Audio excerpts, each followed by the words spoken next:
النبي الكريم الأمين الرؤوف الرحيم إن الله وملائكته يصلون على النبي يا أيها الذين آمنوا صلوا عليه وسلموا تسليما اللهم صل على سيدنا ومولانا محمد وعلى آل سيدنا ومولانا محمد وبارك وسلم وصل عليه. اللہ رب العزت کا بقایا کرم، اس کا فضل اور اس کا احسان ہوا کہ اس خالق کائنات نے ہمیں آج ایک بار پھر تراویح کی جماعت اور درس قرآن میں بیٹھنے کی توفیق و سعادت عطا فرمائی. دعا ہے اللہ رب العزت سے ہم تمام عبادات کو اپنی بارگاہ میں قبول منظور فرمائے اور ہمیں استقامت عطا فرمائے، دین کا فہم عطا فرمائے. گزشتہ درس میں ہم نے تیسرے پارے کی کچھ مضامین پر گفتگو کی تھی اور آج انشاءاللہ تبارک و تعالی ہم چوتھے پارے پر کچھ مخصوص آیات آپ کے سامنے پیش کریں گے. چوتھے پارے کا آغاز کچھ یوں ہو رہا ہے کہ لن تنالوا البر حتى تنفقوا مما تحبون. آپ جب تک اس درجے پہ نہیں پہنچ سکتے جب تک اپنی پسندیدہ ترین چیز کو اللہ کی راہ میں قربان نہ کریں. لن تنالوا البر حتى تنفقوا مما تحبون.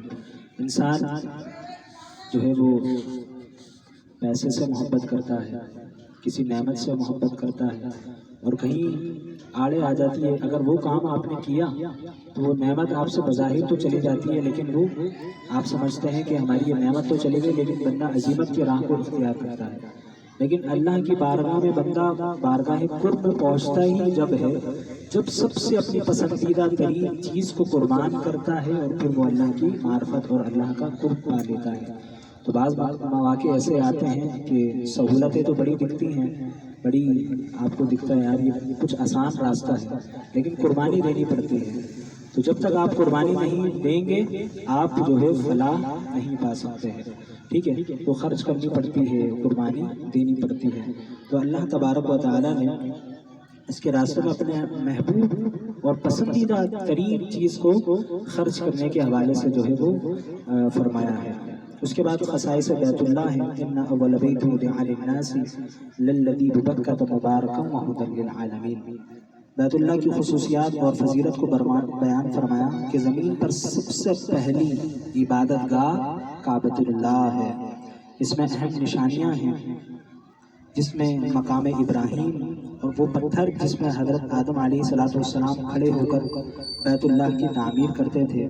زمزم کا کنواں ہے. زمزم وہ پانی ہے جو حضرت ہاجرہ کے بیٹے حضرت اسماعیل علیہ السلام کی وجہ سے نکلا تھا.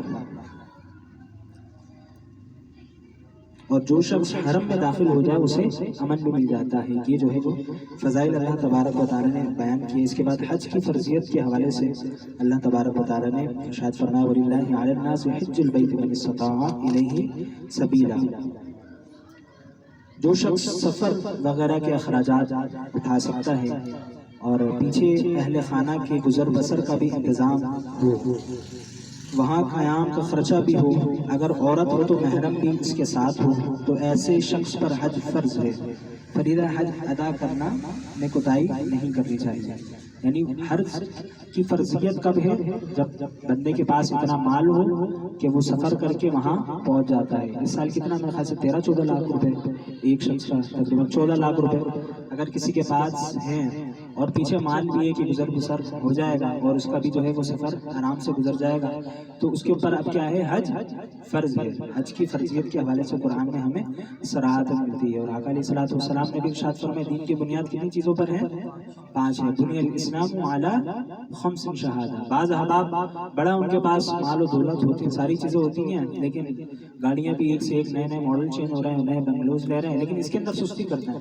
یار اگلے سال کر لیں، اگلے سال کر لیں، چلو یار اس سال یہ آ رہی ہے، ابھی شادی آ رہی ہے، اگلے سال کر لیں. یہ بھی فرضیت ہے بھائی، یہ بھی فرض ہے، اللہ تبارک و تعالیٰ کی طرف سے فرض ہے۔